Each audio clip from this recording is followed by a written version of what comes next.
Yo cuando estaba en Estados Unidos y terminé los cursos, tenía claro dónde quería entrar, qué estudios de grabación quería entrar. Uno de ellos era Oceanway, en Los Ángeles, que en aquella época, de hecho, acababa de salir cuando yo estaba a punto de graduarme, aunque ya lo sabía de antes que quería estar ahí, pero justo salió en la portada de Mix Magazine, nunca se me olvidará. Y era porque Michael Jackson estaba terminando su último disco en aquella época, estaba terminando su disco con Quincy Jones, y salía el dueño de Alan Seitz en la portada de la revista con Oceanway y un artículo de 6 páginas, y yo dije, no, o sea, definitivamente tengo que estar ahí. En aquella época Oceanway contaba con 7 estudios en total. Eran 7 estudios. 5 localizados en Hollywood, en mitad de Hollywood, en Sunset Boulevard, y 2 estudios localizados en el Valle, en Sherman Oaks, que eran los estudios que acondicionó él para Quincy Jones y para Michael. Pero sobre todo para Quincy Jones, porque obviamente Quincy hacía todo tipo de producciones. Y yo tenía clarísimo que tenía que ir ahí. Me hice mi segunda lista de otras posibilidades, pero yo estaba obcecado con que tenía que ser Oceanway. Tuve en mi lista también The Record Plant, tuve en mi lista Westlake Audio, y de hecho fui a Los Ángeles en un vuelo de... Muy chistoso porque fue un vuelo de 24 horas porque no me podía permitir otra cosa. Era lo que yo contaba. Un vuelo de 24 horas en los cuales yo ya había establecido mis citas con esos estudios, con los managers de los estudios, y en el cual llegué a Los Ángeles, hice mis citas y regresé a terminar mi curso porque aún no lo había terminado, a Florida. El curso era en Florida. Y llegué a Los Ángeles, hice mi entrevista con Record Plant. Me fue relativamente bien, pensé que me fue bastante bien. Hice mi entrevista con Westlake Audio, también me fue relativamente bien. Por cierto, ahora soy muy amigo de todos esos managers y son amigos relativamente cercanos, estos managers que me entrevistaron hace 25 años para conseguir un puesto de trabajo.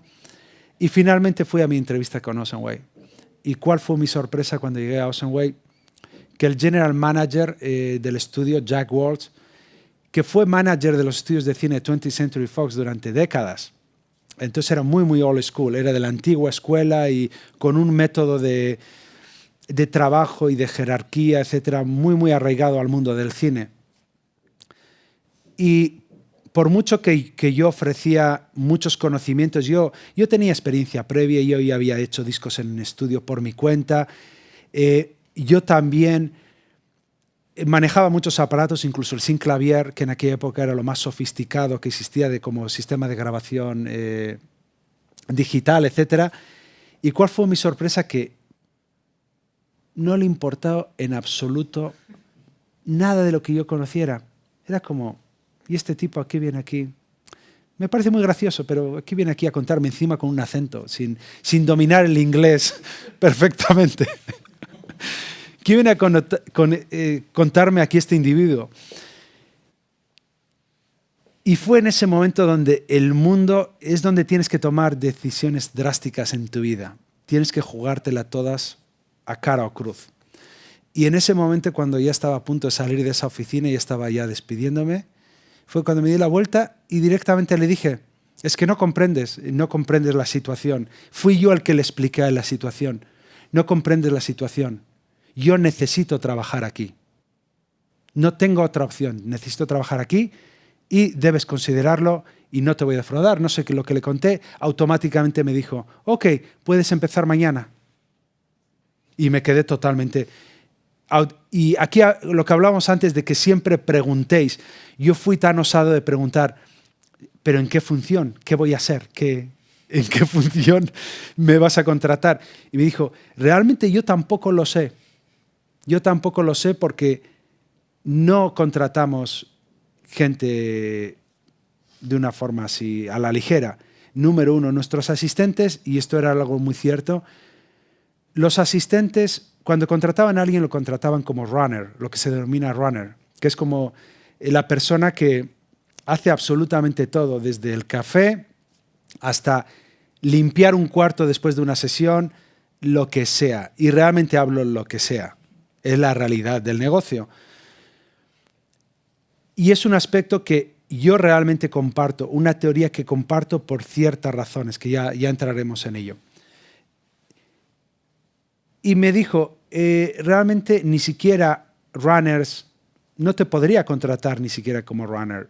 Ten en cuenta que un runner en ese estudio tardaba 3 años como runner en ser considerado siquiera para ser un asistente. 3 años haciendo todo ese tipo. No significa que los 3 años hiciera exclusivamente ese tipo de trabajo.